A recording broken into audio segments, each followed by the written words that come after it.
Haleluya. Haleluya. Puji Tuhan, selamat sore, selamat malam.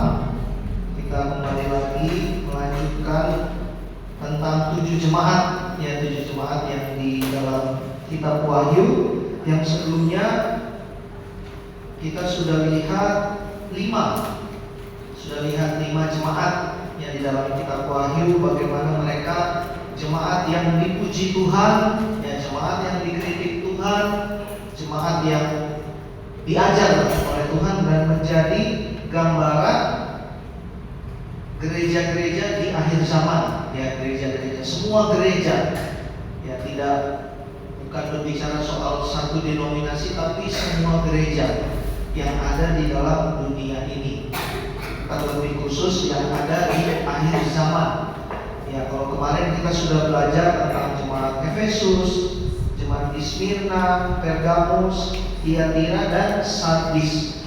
Nah, sekarang tinggal 2 jemaat lagi yang kita mau lihat, dan ini satu jemaat di Philadelphia dan satu lagi jemaat di Laodikia. Nah, ini jemaat di Philadelphia ini salah 2 dari 7 jemaat yang tidak dikritik oleh Tuhan. Ya, jadi yang pertama itu jemaat di Smyrna. Mereka jemaat yang hanya dipuji, tidak dikritik oleh Tuhan. Dan yang kedua adalah jemaat Philadelphia ini, yang mereka tidak dikritik, tapi hanya mendapat pujian dari Tuhan. Dan kita mau lihat sama-sama di Wahyu pasalnya yang ketiga.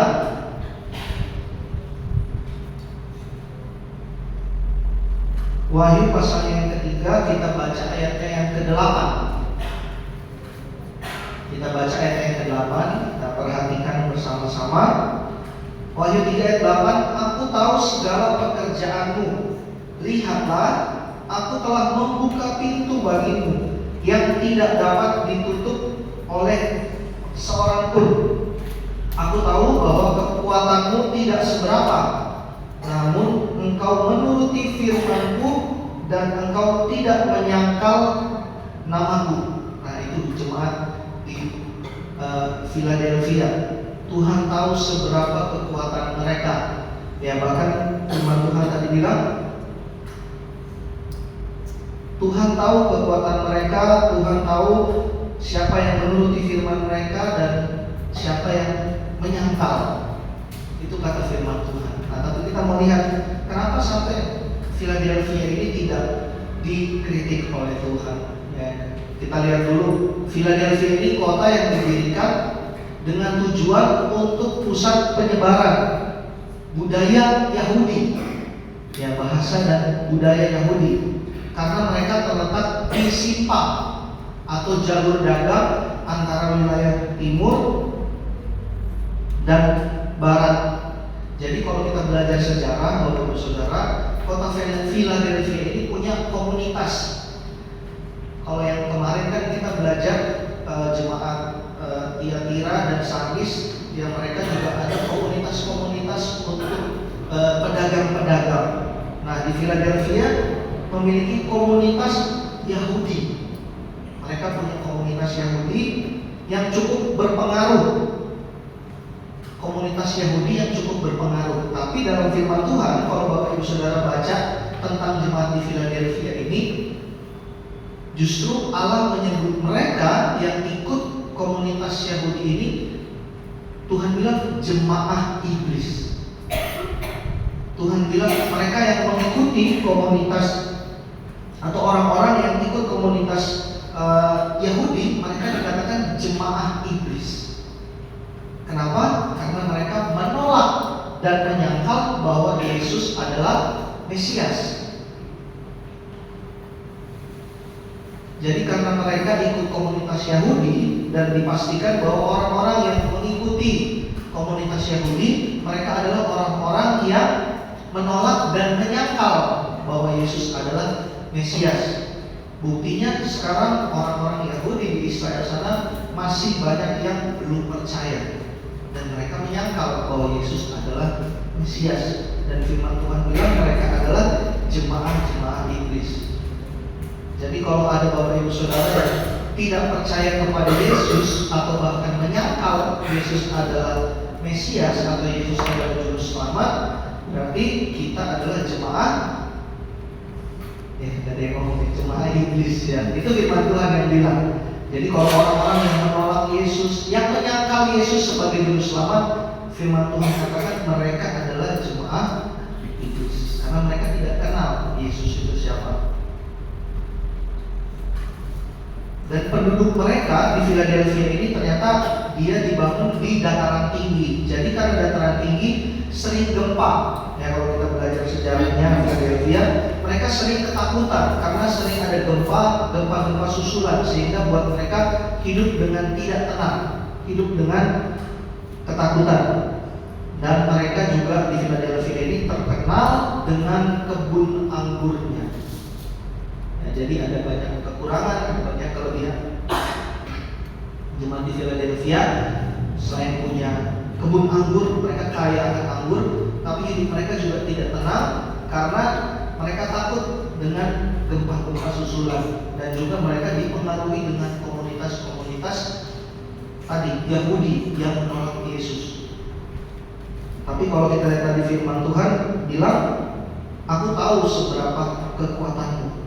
Jadi ada jemaat-jemaat yang tidak ikut dalam komunitas Yahudi, bahkan mereka tetap menjaga iman mereka dan tetap percaya kepada Yesus di tengah tekanan, di tengah mungkin mereka dikucilkan oleh komunitas Yahudi dan sebagainya, tapi mereka tetap bertahan. Makanya Tuhan bilang, aku tahu kekuatanmu tidak seberapa.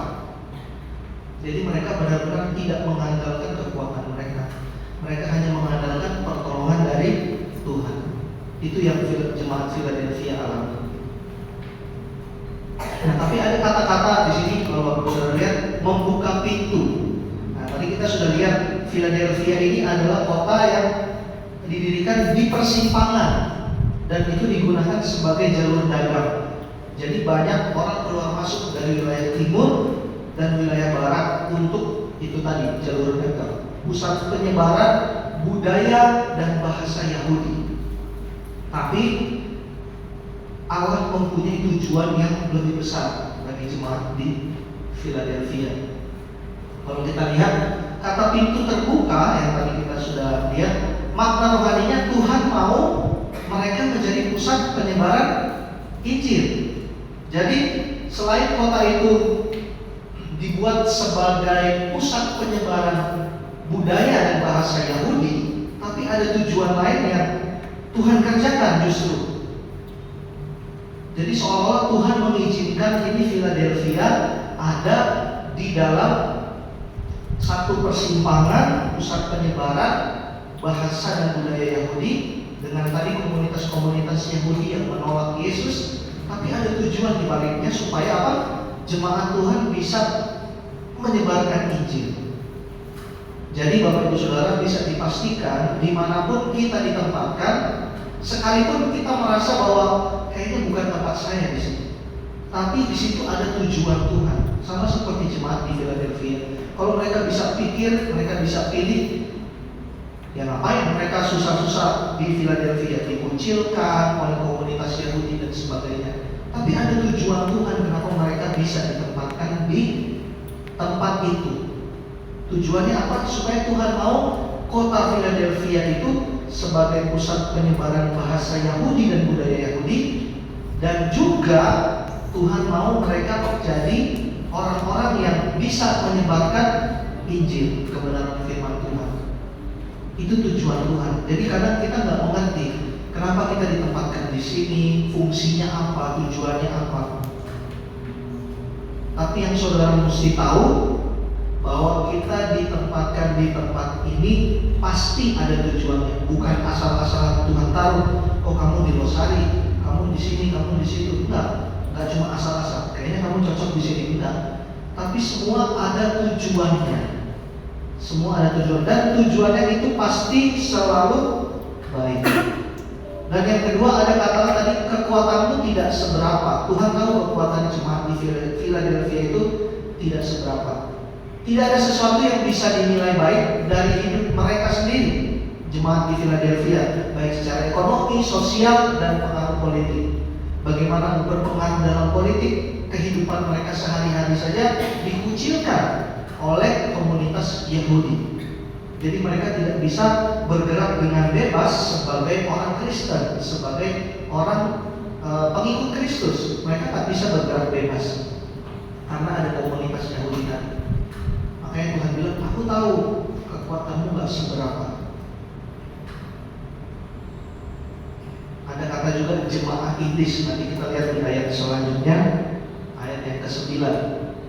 Nah ini, lihatlah beberapa orang dari jemaah iblis, yaitu mereka yang menyebut dirinya orang Yahudi, tetapi yang sebenarnya tidak demikian, melainkan berdusta, akan kuserahkan kepadamu. Sampai di situ dulu. Jadi jemaah iblis dikatakan adalah orang-orang yang menyebut diri mereka Yahudi. Kenapa orang Yahudi dibilang jemaah iblis? Ya tadi, orang yang menolak dan menyangka Yesus adalah Mesias. Makanya mereka dikatakan jemaah iblis. Nah, tapi ada firman Tuhan di kalimat selanjutnya, sesungguhnya aku akan menyuruh mereka datang dan tersungkur di depan kakimu dan mengaku bahwa aku mengasihi engkau. Sebelum kita lanjut, kenapa ada kata-kata aku mengasihi engkau? Kalau Bapak Ibu Saudara belajar juga tentang arti kata Philadelphia, arti kata Philadelphia itu kasih persaudaraan. Arti kata Philadelphia. Jadi yang mendirikan kota Philadelphia ini, kalau nggak salah Eumenes namanya. Dia mendirikan kota ini karena dia mengasihi orang atau sahabatnya yang sudah mendahuluinya. Karena dia mengasihi saudaranya, jadi dia kasih nama ini Philadelphia sebagai ya, kasih persaudaraan. Makanya arti kata Philadelphia itu kasih persaudaraan. Nah, tapi firman Tuhan, sesungguhnya aku akan menyuruh mereka datang. Mereka ini siapa? Mereka yang menolak, mereka yang menyangkal Yesus.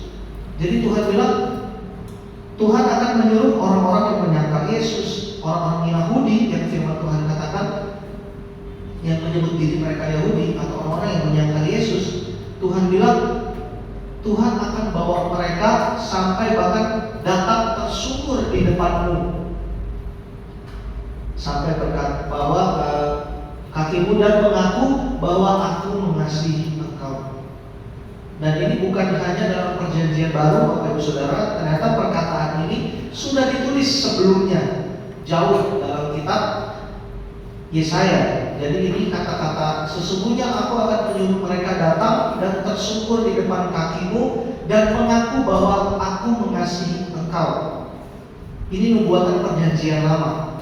Yesaya 60 ayat 14. Anak-anak orang-orang yang menindas engkau akan datang kepadamu dan tunduk, dan semua orang yang menista engkau akan sujud menyembah telapak kakimu. Mereka akan menyebutkan engkau kota Tuhan, Sion, milik yang Maha Kudus Allah Israel. Jadi mereka yang menganiaya gereja akan kembali kepada Tuhan. Kapan? Nanti pada waktunya. Jadi sekarang banyak orang Yahudi sekarang di Israel sana masih banyak yang belum mengakui Tuhan atau yang menyangka bahwa Yesus adalah Mesias. Tapi firman Tuhan bilang mereka akan datang. Bahkan negara-negara yang Bapak Ibu Saudara melihat negara-negara yang sekarang sedang berperang, yang katanya Israel lawan Palestina, lawan Turki dan sebagainya. Nanti mereka-mereka itu yang menyangkal, mereka-mereka yang menolak, pada akhirnya mereka akan melihat kebesaran Tuhan, sehingga akhirnya mereka sendiri yang cari, mereka sendiri yang datang dan mengakui bahwa Allah adalah Mesias. Itu akan ada waktunya. Sekarang belum. Sekarang kalau firman Tuhan bilang ini belum masa-masa aniaya, belum. Ini masih permulaan. Di dalam Matius kamu akan mendengar deru perang, dan itu masih permulaan, firman Tuhan bilang. Jadi ini Israel sedang berperang, Amerika dan negara-negara di timur sana lagi berperang. Ini baru permulaan.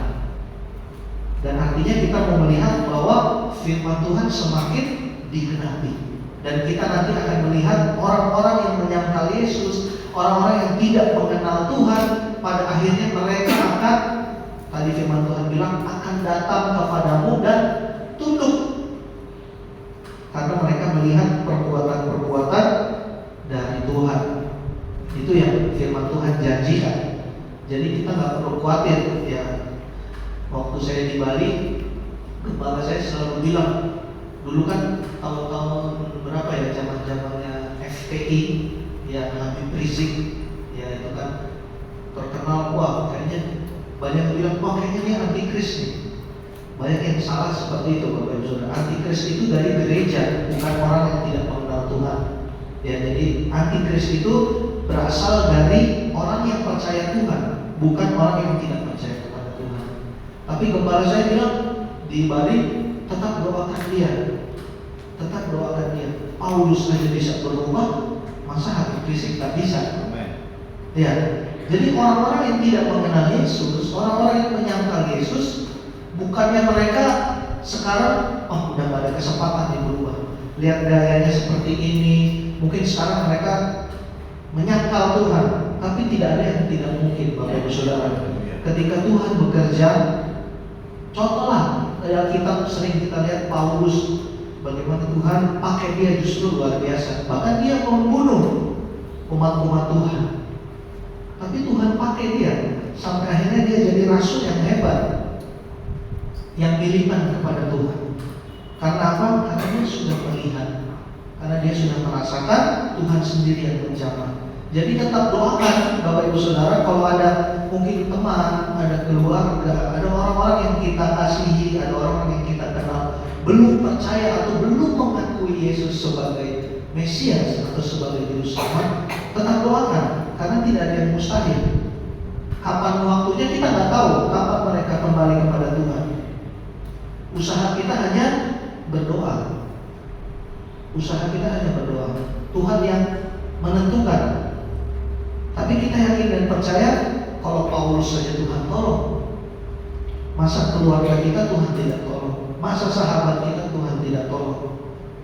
Bahkan Paulus tidak hanya sampai ditolong saja, bahkan dia dipakai Tuhan secara luar biasa. Dan jemaat di Philadelphia, firman Tuhan katakan tadi, orang-orang yang menyangkal Yesus akan datang tunduk. Tapi nggak dikasih tahu kapan, kan? Besok, minggu depan, tahun depan, tidak. Tapi firman Tuhan, kalau sudah kita baca apa yang tertulis dalam firman Tuhan, pasti akan digenapi. Walaupun kita nggak tahu kapan. Sama seperti ya ayat itu yang segala sesuatu, Tuhan menjadikan segala sesuatu indah pada waktunya. Kita nggak tahu indahnya kapan. Yang kita tahu pasti indah, tapi nggak tahu kapan indahnya. Dia pasti indah. Nah, kita harus mengimani. Makanya itu kita punya iman. Kita percaya walaupun tidak melihat. Itu iman Bapak Ibu Saudara. Kalau kita mau lihat dulu baru percaya, berarti bukan iman. Namanya Thomas, harus lihat dulu baru percaya. Tapi kalau kita sudah percaya walaupun belum melihat, itu iman Bapak Ibu Saudara. Dan ini janji Tuhan. Karena engkau menuruti firman-Ku. Karena engkau menuruti firman-Ku. Ya, ini janji bagi jemaat Philadelphia yang tetap setia. Karena engkau menuruti firman-Ku untuk tekun menantikan Aku. Nah, biasanya yang susah ini tekun untuk menantikan Tuhan.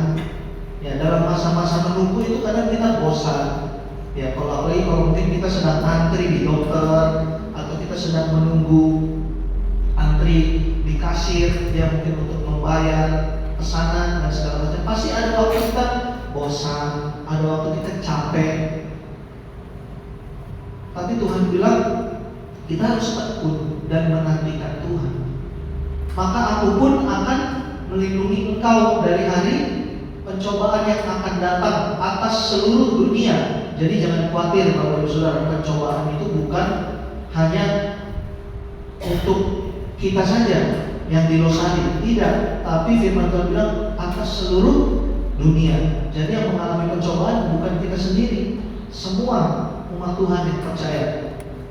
Untuk mencobai mereka yang diam di bumi. Nah, semua yang ada di bumi.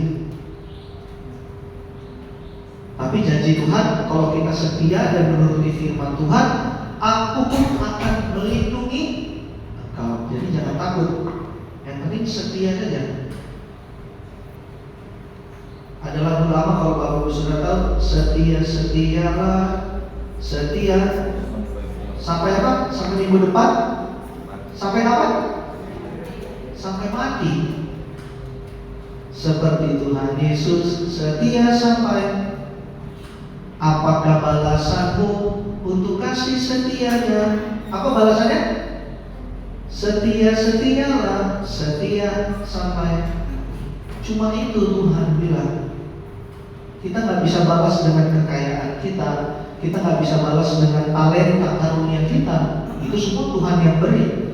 Gak mungkin kita balas dengan kita hanya dengan memberikan persembahan kepada Tuhan. Walaupun itu yang Tuhan kehendaki. Tapi Tuhan bilang setia sampai mati. Jadi selama saudara belum mati, setia. Ya, setia. Tapi jangan sama seperti jemaat di Sardis yang kemarin. Mereka setia melayani, yang firman Tuhan bilang apa? Mereka hidup, tetapi mereka mati. Mereka hidup melakukan pelayanan setia, bahkan lebih giat melayani Tuhan, tapi rohaninya mati, ya sama saja. Tapi ini janji Tuhan sekali lagi Bapak Ibu Saudara, karena engkau menuruti firman-Ku. Dan jangan khawatir bagi kita yang menunggu, bagi kita yang menantikan Tuhan. Ya, ini janji yang kedua, barang siapa menang, ia akan kujadikan soko guru di dalam bait suci Allahku, dan ia tidak akan keluar lagi dari situ. Dan padanya akan kutuliskan nama Allahku, nama kota Allahku, yaitu Yerusalem baru yang turun dari surga dari Allahku, dan namaku yang baru. Soko guru itu artinya menggambarkan sebuah pilar atau tiang gereja yang melambangkan kekuatan dan keseimbangan. Jadi kalau saudara tetap setia ikut Tuhan, saudara tetap menuruti firman Tuhan, melakukan apa yang Tuhan perintahkan, saudara dan saya akan dijadikan tiang gereja yang melambangkan kekuatan dan keseimbangan. Makanya Tuhan bilang mau menjadikan jemaat di Philadelphia ini jadi pusat penyebaran Injil. Sebelum mereka bisa menjadi pusat penyebaran Injil, mereka harus kuat terlebih dahulu. Saya sering ibaratkan kita ini power bank. Power bank kan fungsinya apa? Untuk ngecas HP ya, yang baterainya udah sekarat ya, udah mau habis. Bayangkan kalau power banknya kosong, apakah bisa mengisi baterai handphone yang baterainya habis? Tidak bisa.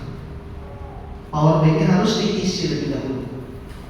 Sebelum kita menjadi pusat penyebaran Injil di Losari untuk memenangkan jiwa-jiwa, kita semua harus diisi dulu. Jangan nanti di tengah jalan saudara ketemu saksi Yehova atau orang-orang yang menyangkal Yesus terus diajak berdebat. Kenapa Allah kamu kok menyembah Allah? Allahnya ada 3. Nah, tentang Trinitas. Kalau kita nggak mengerti tentang Trinitas, bingung. Langsung mulai goyah. Makanya saya katakan minggu lalu pentingnya pengajaran dan kita belajar supaya ini tujuan Tuhan untuk kita jadi pusat penyebaran Injil. Firman Tuhan juga bilang segala sesuatu kesudahannya belum akan terjadi kalau Injil belum sampai ke ujung bumi. Bagaimana Injil mau sampai ke ujung bumi sedangkan tetangga kiri kanan belum percaya Yesus? Kapan mau sampai ujung buminya? Makanya kita dipersiapkan dengan kebenaran firman Tuhan supaya kita bisa memenangkan tetangga kiri kanan, keluarga, orang-orang terkasih. Makanya jemaat Philadelphia dijadikan soko guru karena mereka taat. dan melakukan firman Tuhan, sehingga mereka digambarkan sebagai tiang gereja yang melambangkan kekuatan dan keseimbangan. Artinya mereka tidak goyah sekalipun dalam tekanan. Ini janji Tuhan bagi saudara yang sedang menunggu atau sedang menanti. Tetapi orang-orang yang menanti-nantikan Tuhan mendapat kekuatan baru. Mereka seumpama raja wali yang naik terbang dengan kekuatan sayapnya. Mereka berlari dan tidak menjadi lesu, mereka berjalan dan tidak menjadi lelah. Saudara tahu kenapa burung raja wali bisa terbang tinggi? Dan kapan burung raja wali terbang tinggi? Burung raja wali bisa terbang tinggi kalau ada badai.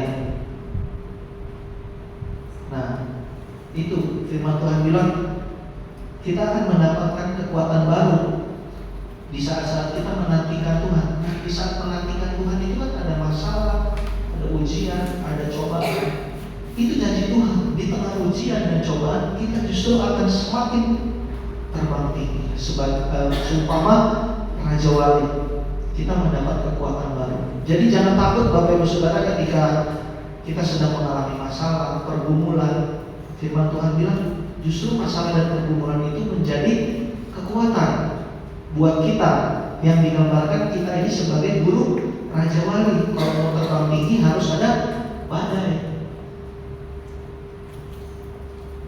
Mereka tidak akan lesu ketika berlari dan tidak akan menjadi lelah kalau berjalan. Itu kekuatan yang Tuhan janjikan bagi setiap kita yang menantikan Tuhan. Kita kan sedang menantikan Tuhan nih, kapan Tuhan datang, kapan Tuhan panggil saya. Kita kan sedang masa-masa penantian dan kita butuh kekuatan supaya kita tidak disesatkan, supaya kita tidak salah jalan. Kekuatannya itu ya ini masalah, ujian, cobaan. Justru itulah kekuatan dari burung raja wali. Semakin banyak badai, semakin tinggi dia terbang. Dan Tuhan mau kita seumpama burung raja wali. Ketika ada ujian, masalah, justru kita semakin terbang tinggi. Saudara tahu kenapa kekristenan sekarang bisa berkembang? Dari mana kekristenan itu bisa berkembang? Dari mana? Dari tekanan. Semakin ditekan, semakin bertumbuh, semakin berkembang. Sama seperti adonan kue kan. Kalau ibu-ibu mungkin yang suka bikin kue, semakin ditekan, semakin berkembang. Itu kekristenan Bapak Ibu Saudara. Jadi jangan takut kalau saudara lagi sedang ada tekanan. Imani dan percaya bahwa wah, habis ini saya bertumbuh nih. Kalau saya lewati tekanan ini, kalau saya lewati tantangan ini, saya pasti naik kelas. Sama seperti ingat aja kita waktu masih sekolah lah, kita mau naik kelas 1 ke kelas 2 pasti ada ujian. Jadi kalau hidup ini sedang ada ujian, berarti kita mau naik kelas. Sampai kelas berapa ya? Nggak tahu. Kalau sekolah kan sampai kelas 12. Tapi kalau kehidupan itu ujiannya terus-terus sampai itu tadi waktunya Tuhan. Dan itulah ujian dan tujuan Tuhan bagi jemaat di Philadelphia. Ya, dia nggak dikritik. Jemaat Philadelphia nggak dikritik oleh Tuhan. Tapi ada satu di jemaat Laodikia tidak dipuji. Dari 7 jemaat hanya ini satu yang tidak dipuji oleh Tuhan, tapi dikritik. Wahyu 3 ayat 15. Aku tahu segala pekerjaanmu, engkau tidak dingin dan tidak panas. Alangkah baiknya engkau dingin atau panas. Ini kalau orang Manado bilang lau-lau, tidak dingin tidak panas.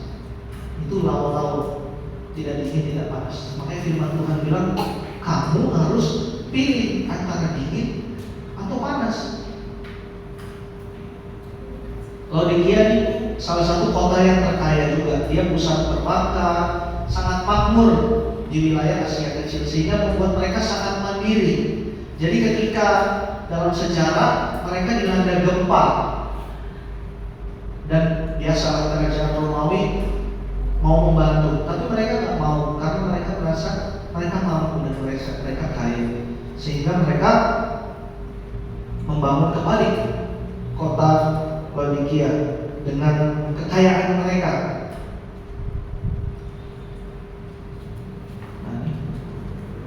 Karena engkau berkata, jadi jemaat di Laodikia bilang, aku kaya dan aku telah memperkayakan diriku dan aku tidak kekurangan apa-apa. Dan karena engkau tidak tahu bahwa engkau melarat dan malam, miskin, buta dan telanjang. Itu kata Tuhan. Orang Laodikia bisa bilang, aku tidak kekurangan apa-apa, aku punya segala sesuatu. Tapi Tuhan bilang, engkau melarat, engkau malam, miskin, buta dan telanjang. Mereka merasa nyaman dengan apa yang mereka punya, seperti jemaat di Sardis kemarin.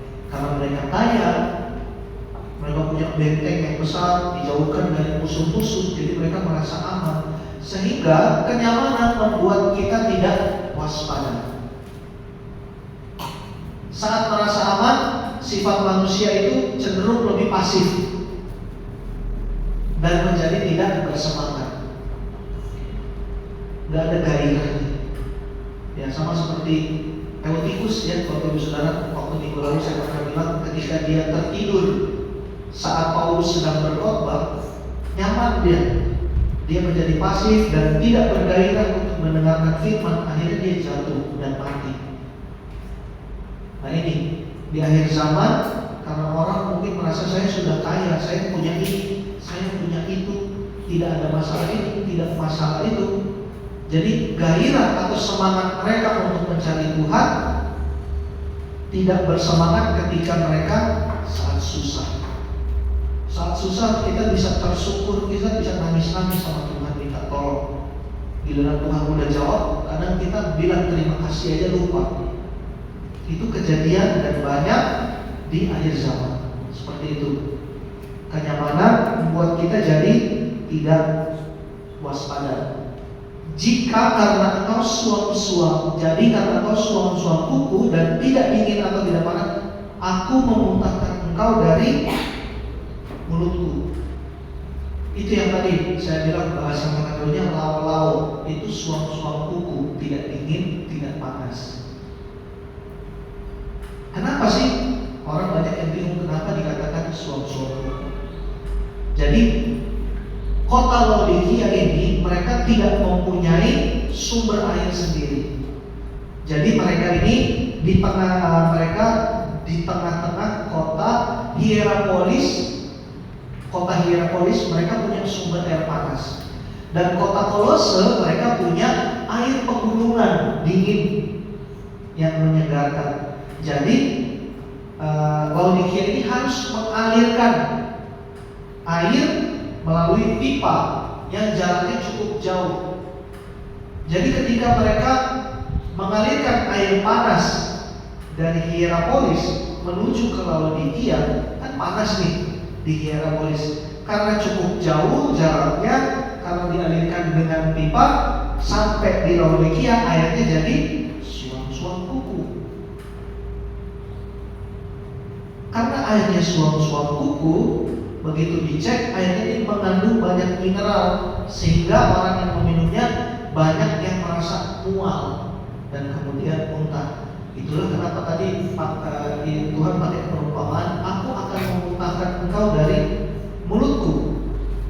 Karena air itu suam-suam kuku. Karena kita suam-suam kuku, tidak dingin, tidak panas. Kalau kita lihat tadi, Hierapolis punya air panas yang bisa menyembuhkan, dan Kolose punya air dingin yang bisa menyegarkan. Air panas atau air dingin. Sedangkan Laodikia mereka airnya adalah suam-suam kuku yang buat mual sampai bisa buat muntah. Dan itu teguran yang sangat keras bagi Laodikia. Ketika Tuhan menegur kita dengan keras dengan firman Tuhan, secara manusia pasti ada sedikit tersinggung. Bahkan sampai mungkin ada yang bilang, kayaknya itu firmannya sengaja buat saya, untuk saya itu. Pasti. Karena tersinggung dengan firman Tuhan yang keras atau merasa ditegur. Jadi itu buat saya ini pasti. Kalau menurut saya, kalau kita pernah merasa seperti itu artinya bagus. Kalau masih sadar firman itu menegur, bagus. Berarti itu saudara dengar Tuhan mau bilang apa sama saudara.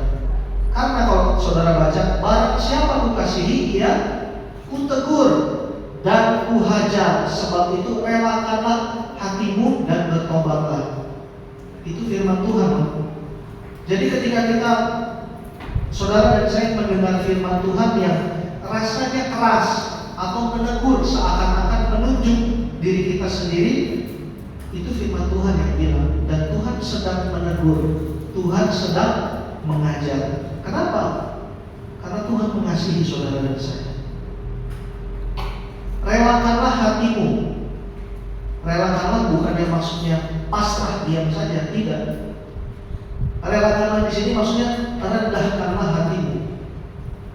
Kita di sini punya status sosial yang berbeda.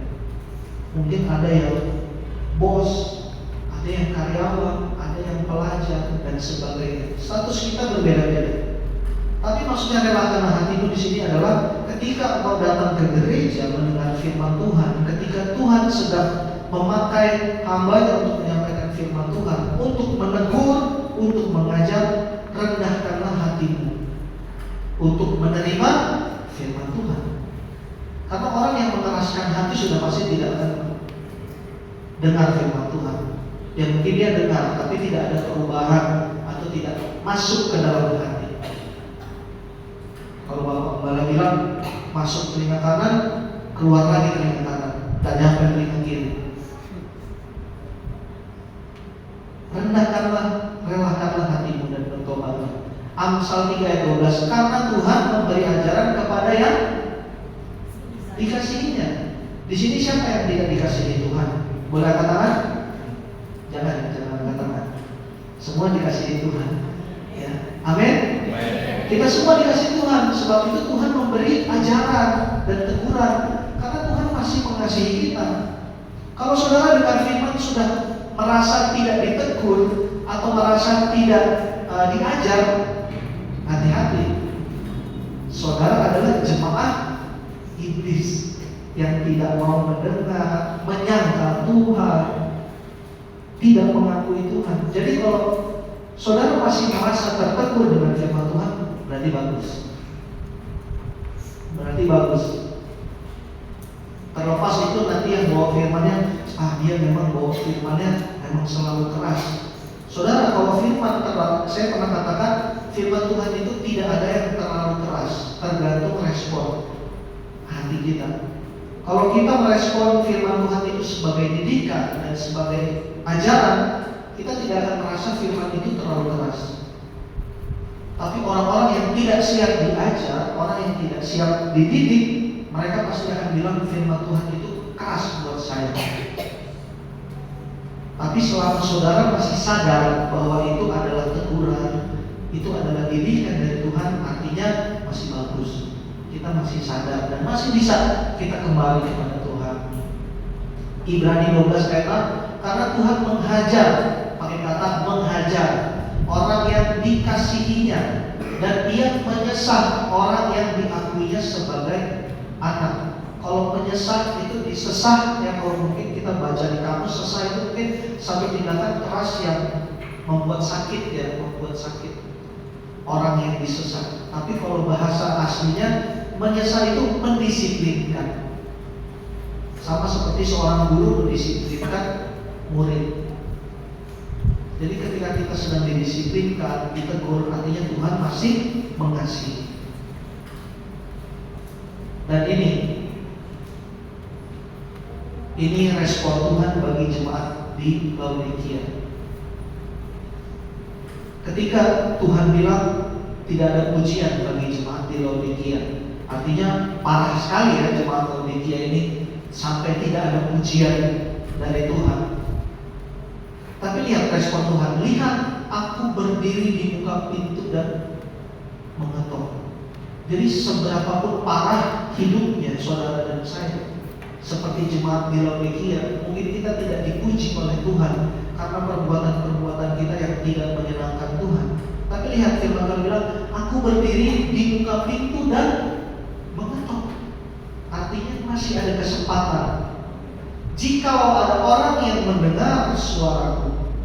Nah, berarti kalau orang yang belum berubah, berarti orang itu belum mendengar kalau ada Tuhan yang sedang mengetuk.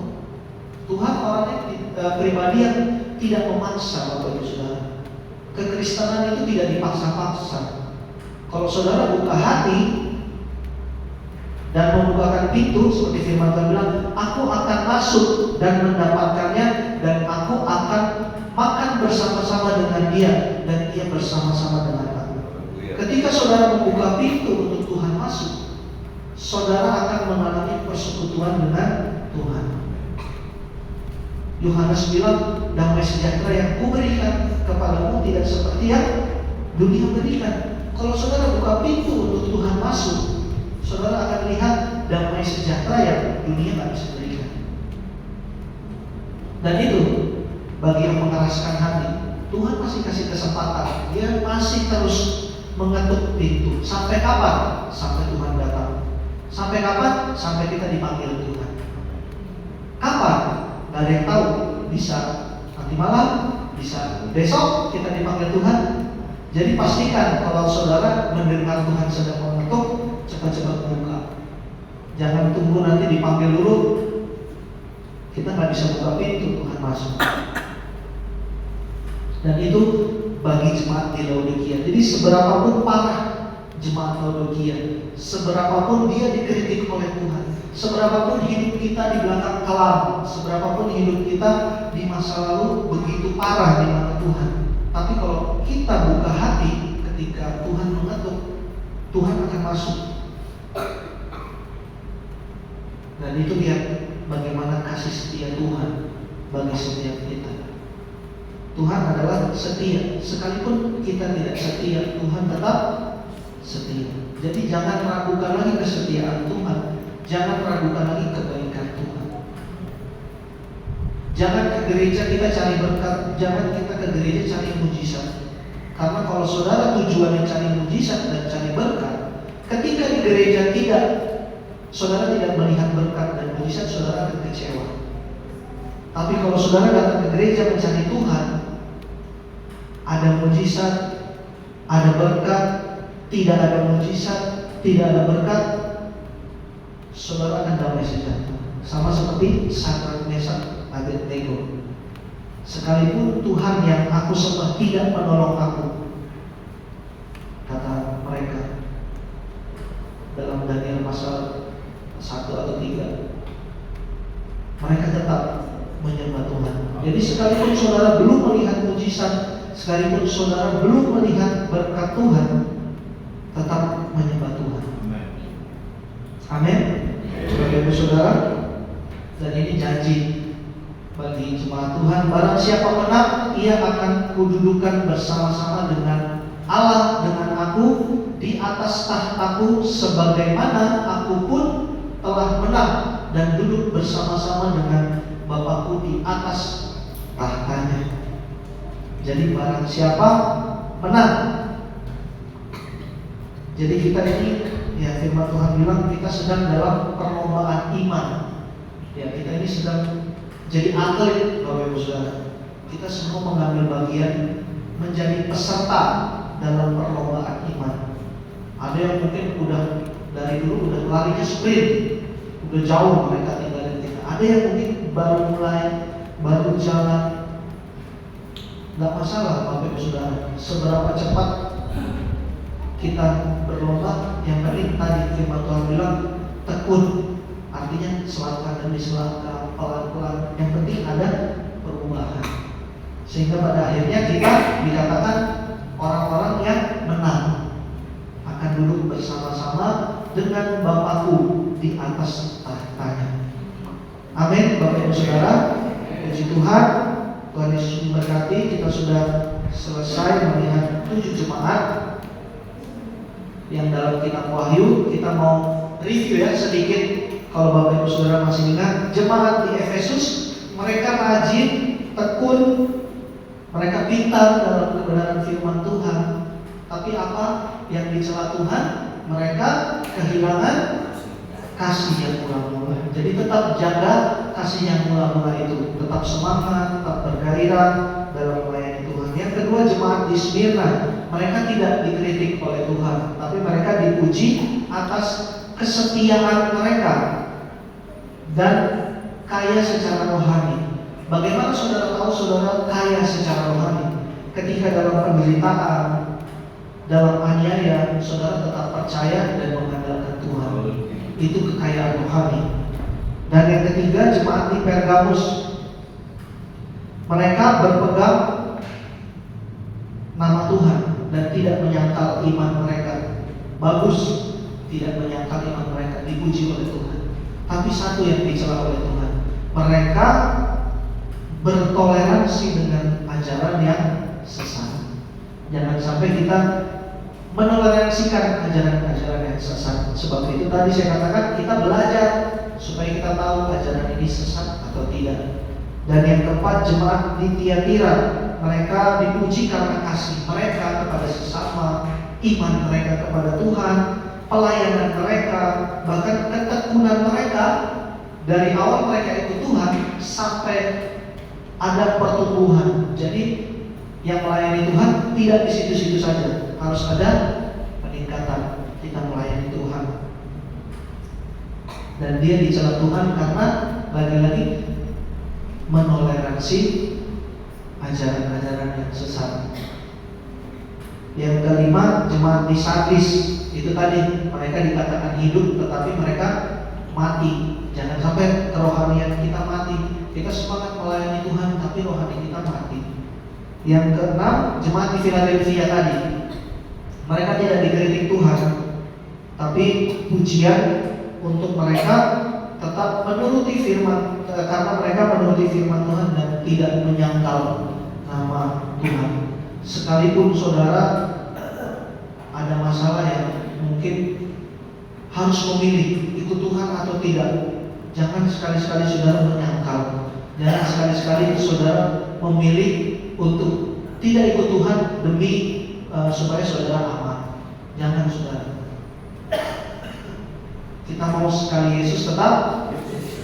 Jadi jangan sia-sia kita menyanyikan pujian sekali Yesus tetap Yesus. Nanti giliran ada masalah, udah mau digorong lehernya, ayo ikut Yesus atau enggak, menyangkal Yesus. Dalam hati, aduh apa saya menyangkal aja dulu ya supaya gak digorong, tapi di rumah saya ikut Yesus lagi. Gak bisa gitu ya Bapak Ibu Saudara. Jadi kita mau sekali Yesus tetap Yesus. Yang terakhir, jemaat di Laodikia, sekalipun tidak dapat pujian, sekalipun saudara dan saya mungkin ada satu waktu Tuhan tidak senang dengan perbuatan kita, dengan apa yang kita lakukan, tapi ingat bahwa Tuhan tetap memberikan kesempatan. Jadi selagi masih ada kesempatan, selagi Tuhan masih mengetuk, Tuhan ini masih mengetuk kita. Tinggal dari dalam nih, dengar gak nih? Aduh nanti ya Tuhan lagi masak nasi, nanti ya Tuhan saya lagi setrika, nanti bukannya nanti kalau udah dipanggil Tuhan bingung, kita nggak sempat lagi kita bersekutu dengan Tuhan. Tapi dari 7 jemaat ini kita mau belajar banyak, kita belajar poin-poin tadi keadaan gereja-gereja di akhir zaman ya, dan mudah-mudahan jangan mudah ya, harus kita berubah, harus kita punya punya peningkatan dalam melayani Tuhan. Jangan segitu-segitu saja. Apa yang saudara Tuhan kasih ide, bikin apa, selama itu tujuannya untuk melayani dan menyenangkan Tuhan, lakukan, tak masalah. Yang penting tadi jangan pernah menyangkal dan sekali Yesus tetap Yesus. Puji Tuhan, Tuhan Yesus memberkati.